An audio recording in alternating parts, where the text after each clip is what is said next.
If you're like me, you love making underground train stations that are so detailed you can actually explore them with the camera. So in this video, I'm going to be showing you common ways that I make these types of stations. Actually, it takes days to weeks to make something like this, so it's actually going to be over the course of several videos. In this video, which is basically just the introduction, we're going to be touring two of the stations that I've made like this. We'll be looking at this fictional underground tram stop and this fictional underground station I made for Houston. First, we'll be looking at the tram stop. This tram stop is located underneath a terminal station in the downtown area of a fictional city that I made just for the purpose of testing trams. Right now the tracks are sinking below the street and then they're going to curve to the right and lead to the tram stop. Here is another close-up of the curve that the tracks take before going underground and entering the station. Here's the entrance to the station. There's a walkway that's protected by a railroad crossing so that passengers can safely walk from one track to the other. I usually put a crossover above the tracks that leads to a mezzanine that then leads to the street level, but to make one of those that also fits over the catenary will require the tracks to be even lower than they currently are so that they'd fit underneath the street. Catenary is always a challenge because everything has to be tall enough to fit over it. Here's a picture of the train station platform. As you can see, there's a bit of a shopping mall in this station. Now, the shops that I use repeat a lot because I can't find quite a lot of shops that are like this. In the future, I actually plan on making my own from scratch so that there can be a bit of a variety. And I also plan on making them reskinnable so that other people can make their own shops out of these. There'll be shops specifically designed for train station mezzanines. Now, those metal beams that you see on the ceiling are actually just a regular bridge that I repurposed to use as the ceiling for the station. There's nothing supporting it right now because I forgot to add support beams. And as you might imagine, adding something to a station you already completed is very difficult. It's a good idea to keep a list of everything you think you're going to need before you start constructing the station. And also, don't cover that platform until you're sure you have everything. Here you can see an elevator that leads to the street level and a closer look at some of the shops. Now, you might be wondering why there's apartment buildings inside a shopping mall. Unfortunately, I haven't been able to find any single level only shops anywhere. So these are the only ones that I can use. That being said, it should be noted that the original inventor of the shopping mall did want the mall to be like this so that you could live, work, and hang out in pretty much the same area without the need of a car. But unfortunately, corporate nonsense got in the way, and now you have to navigate this monstrosity of an intersection just to get into the mall. Seriously, I have lived in this area for decades and I have always despised this intersection. I jokingly refer to it as a road rage generator because I have seen a lot of car drivers throwing things out of their car in anger at other drivers because to get into the mall, you have to cross over 2 lanes of traffic and also cross over traffic that's exiting from US 22. And you have to do this in a very short amount of time, and apparently that pushes a lot of people to the boiling point. Anyway, here's an escalator that also leads to the street level. As you can see, the escalator wasn't long enough, so I had to kitbash 2 of them together to make it long enough. No one makes long escalators for this game, unfortunately. Here's another look at that escalator. Unfortunately, they overlap a bit, but what else can you do? There's no escalators that are long enough for this specific purpose. Here's where the tram curves out of the station and exits to street level. I never finished the scenery here because the station was never meant to be viewed from this angle. Here's a close-up of the railroad crossing that people will use to get from one side of the shopping center to the other and to cross the tracks. The bells are disabled at these crossings because in an underground environment they might be too loud, but the trams will still have to ring their bells before entering the tunnels. If I remember correctly, I also programmed these gates to go down as the tram is rounding the bend into the station. There are fences to make sure pedestrians only cross the tracks where the railroad crossing is located. Of course, there's nothing stopping them from trying to cross the tracks where the platform is located, because they can't very well fence that area off. But it is what it is. Here you can see an escalator and an elevator that lead to the corner of the train station. Now, it was also possible to build an underground mezzanine above the tracks that connected both stations together, so you wouldn't have to cross the street in order to get to the station. But like I said before, that would require either the road being higher up or the tracks being lower down, because everything has to fit over the catenary. Here's a close-up of the escalators leading down into the station. And one thing I forgot to do, and I seem to always forget to do this, is to build a fence around the opening so that people can't fall into the station from the wrong angle. That is a lawsuit waiting to happen. Here's a picture of the other liability escalator. Here's the exit of the station, which is incomplete. Now we're looking at Houston Central Station, which is a fictional station I made for the American Bullet Train project. Basically a fictional high-speed train that operates in the United States. Now, back then when I made the station, I didn't know how to make my own trains, so I was using the bullet train as a stand-in. But those trains are a lot shorter than the trains that I made, so I'm actually going to have to redesign the station to be taller to accommodate the newer trains that I'm using for this route. And that's the station that you're going to see me build. But first, let's look at the station that I have so far. In this picture, you can see that the tracks operate in a trench underneath a divided highway in the downtown area. Here you can see where the 4-track main line splits into a 6-track station. There are also 2 tracks in the middle for storing trains that aren't in use. Here's a picture of the platforms at the station, and one thing you might notice is that it's really dark in these stations. That's something I haven't solved yet. In the older versions of the game, splines didn't cast shadows and neither did buildings, so the natural light from the sun would penetrate all this and make it to the station, and it would just be bright anyway. But nowadays we have realistic physics, so the splines and buildings and everything that's on top of the station cast a shadow on it and make it dark. There isn't really much I can do about that at this time. Here's a closer look at one of the departure boards. Now, these departure boards can actually display up to 3 trains, and they will flip between the 3 as time goes by. On the left is showing you information about a local train operated by Texas Central, and on the right, you're looking at an express train operated by Brightline. Now, these signs are German, so they refer to the track as Gleis, which is the German word for track. So, officially, this railroad also refers to them as that. Unfortunately, this confuses some of our passengers who still want to refer to it as a track or a platform. Now, when I programmed these departure boards, I actually hadn't made a system map of this American Bullet Train yet. Programming those departure boards actually prompted me to make these maps. When designing the maps for the Texas area, I actually went inside the Houston Central Station and looked at the departure boards that I had programmed and made sure that everything that appears on the map also appears on the departure boards. Now, there's actually a bit of an error in this map. When making the Florida section, I decided to extend the map further west than Key West all the way up to the tip of Florida, but the lighthouse at the end of the map is actually supposed to be the Loggerhead Lighthouse, not the Dry Tortugas Lighthouse, because such a lighthouse does not exist. There is such thing as a Dry Tortugas National Park. The lighthouse is located 1 island west of there, and it's called the Loggerhead Lighthouse. I actually have to make an update to the destination signs for my Brightline trains to reflect this change.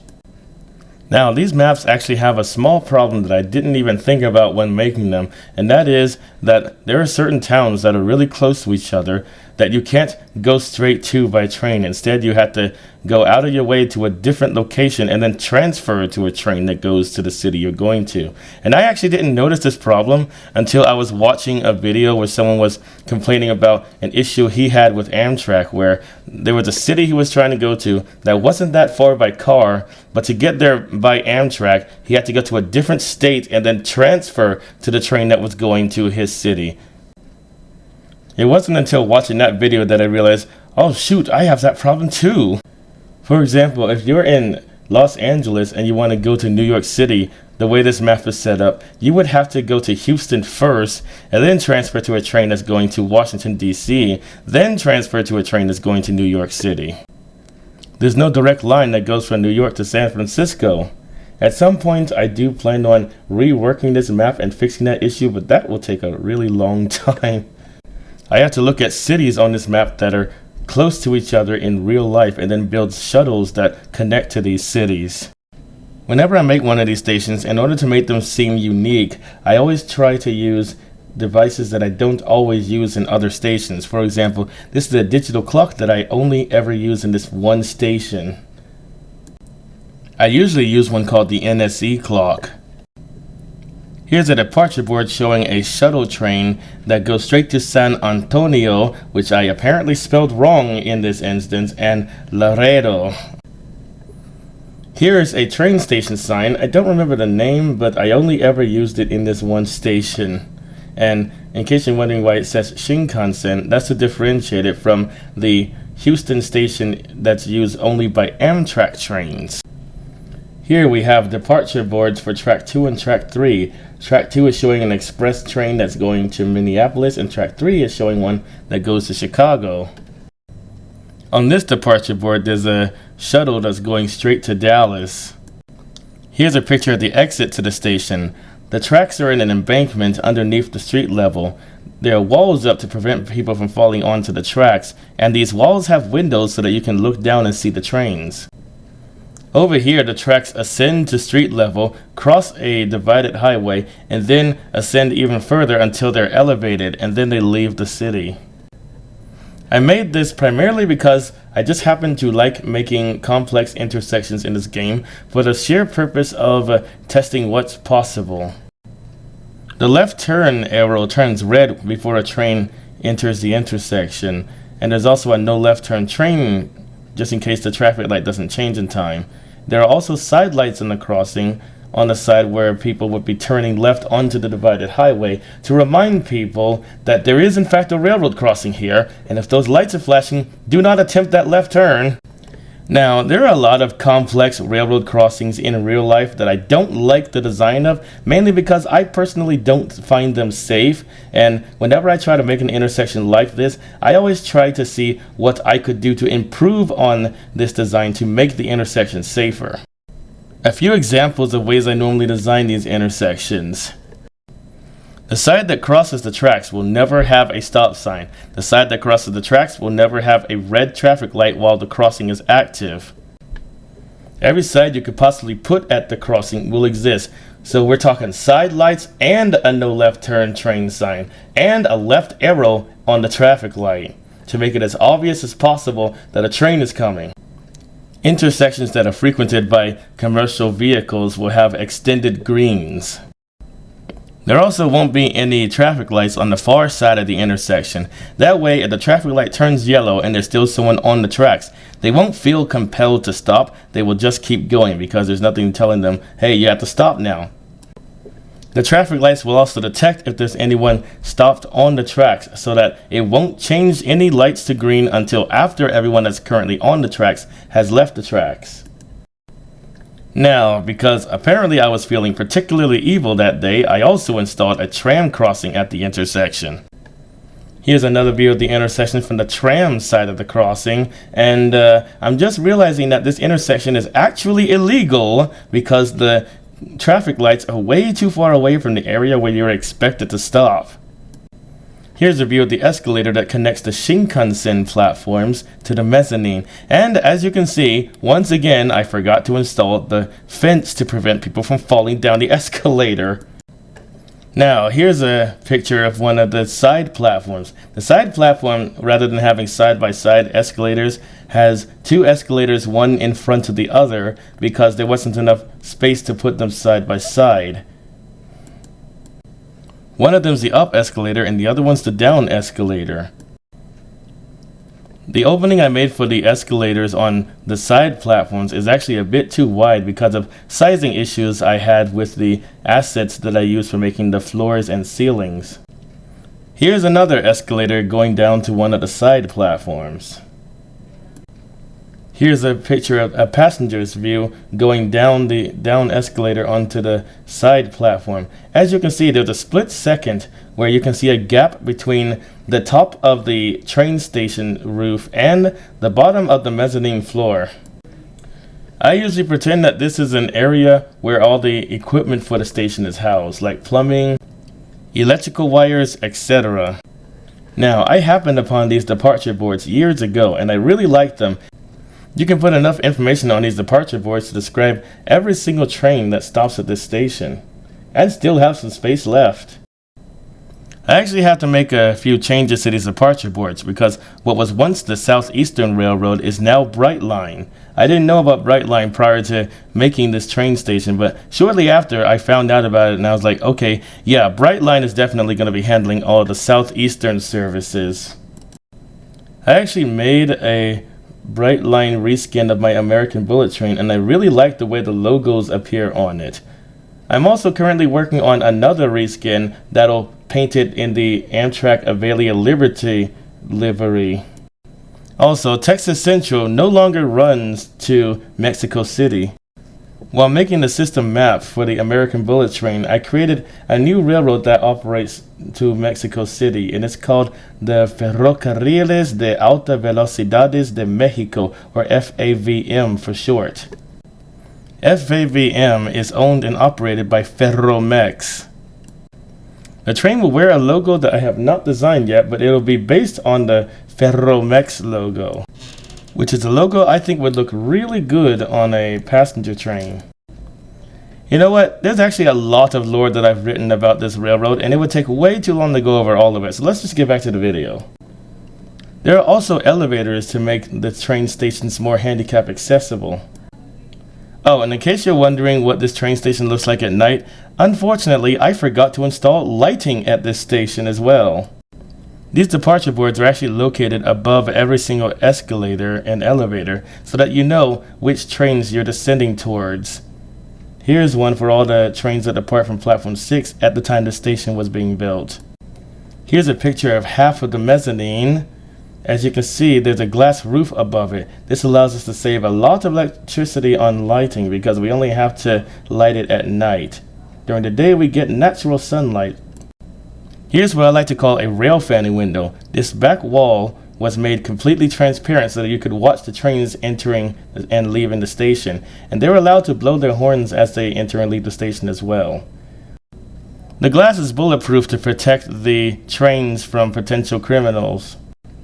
By the way, all of my train stations have a zero harassment policy when it comes to rail fanning. Our staff is actually trained that a person holding a camera and filming a train is not a threat. Here's a zoomed out version of one half of the mezzanine. The mezzanine is actually located just slightly below street level, so there's a ramp that takes you from street level to the inside of the station. Here's another picture of the inside of the mezzanine. Here's a picture of the entrance to the Amtrak station. There are two departure boards that tell you which Amtrak trains depart here, which is only one train actually, because surprisingly there aren't a lot of Amtrak trains that go to Houston. I actually saw a picture of the Amtrak Houston station, well, the real one, on Google Maps, and I thought, man, that is really far away from the city. No, let's bring it into the downtown area. So the Amtrak tracks that lead to the station are above ground and are elevated. Here's the top level of one of the elevators. And here's the bottom level of that same elevator. The elevators are further towards the middle of the platform. The Amtrak station is actually located across the street from the American Bullet Train station. So, to get to this station, there is an elevator that takes you above the street level from the mezzanine and up to the elevated Amtrak station. Now, I'm probably going to redesign this entrance to the Amtrak station because as a child, an escalator like this probably would have made me cry. I hated being high up, and I also hated when I could see how high I was. I've also always hated transparent elevators. There is an elevator in the Liberty Science Center that is transparent that used to make me cry every time I got on it when I was a kid. In case you're wondering, that's why I never use transparent elevators in this game, even though there is an option for those. In my mind, I'm thinking, well, transparent elevators definitely traumatized me as a kid, so I definitely wouldn't want anyone else put through that. I actually remember one time when we went into the Liberty Science Center, we got in that transparent elevator and someone said we were going to the top floor, and by top floor, I thought they meant the scaffolding hanging from the ceiling, so the whole time I was in that elevator, I was literally fearing for my life. So yeah, these escalators have got to go, but let's see how I made them anyway. The two left lanes of the street are recessed into the ground so that they can fit underneath the escalator without fears of large vehicles such as trucks colliding with them. This is another reason why this has to be redesigned, because this is undoubtedly going to cause a lot of car crashes. Here's a picture of the Amtrak station sandwiched between two high-rise buildings and elevated above the mezzanine of the American Bullet Train station. Here is the entrance to the escalator that leads to the Amtrak station, and as you can see, I actually remembered to put a fence around it this time. Usually I use a transparent fence like this footbridge spline. Here's a picture of the top of the escalator and the entrance to the Amtrak platforms, which are low-level platforms because Amtrak superliners are for low-level platforms only. On one side of the Amtrak station is a parking garage. I normally don't install parking garages or even parking lots in my train stations because as someone who walks to train stations, I've always found parking lots to be a nuisance. Look at this parking lot, for example. Can you imagine having to walk through all of that just to get to the station? I mean, this parking lot is so big, you could probably fit the entire station inside it. I never understood why anyone would drive to a train station. I drove to the Elizabeth station once, got lost in this maze of streets, and then decided I would never drive to a train station again. From now on, if I ever have to go to a train station, I'm either walking or taking the bus. Here's another picture of the mezzanine. This portion of the mezzanine is located underneath a skyscraper. And as a result, it's really dark because this skyscraper casts a shadow. Again, this wasn't a problem in older versions of the game, but now it's something I'm going to have to figure out. Now, personally, I usually don't like it when there is a skyscraper on top of a train station. For example, I really hate New York Penn Station because I hate the fact that the original station had to be demolished to make way for that stupid stadium that's on top of it. Now, looking at this station, I actually just now noticed that the poles that support the catenary lines are actually poking through the floor a little bit. So, apparently I did not make this mezzanine high enough.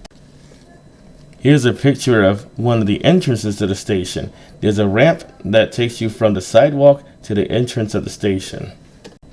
Here's another entrance to the station that's underneath the skyscraper. Here's another zoom out of the entrance to the station. There's a fake train station facade wrapped around the bottom of the skyscraper in order to hide the fact that the station is underneath the skyscraper and to make it look as train station-esque as possible. There's also a clock tower above it. Here's another zoom out of the station. You can see that to the right there is a ramp that takes you up to the entrance of the skyscraper, and across the street from the station is a tram stop. Here's a picture of the other side of the station, which I apparently forgot to build an entrance and exit to. So there's literally only one entrance to the station on one side of the structure. Here's a zoom out of the Amtrak side of the station. Here's another picture of the Amtrak side of the station. There was going to be another entrance on this side of the station, but it was never completed.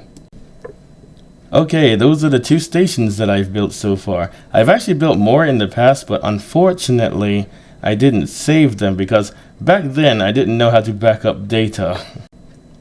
I was only a child after all. Anyway, in the next video, I'm going to be making one of these train stations from scratch and filming it so that you can see how I made these stations. Thanks for watching, and I'll see you next time.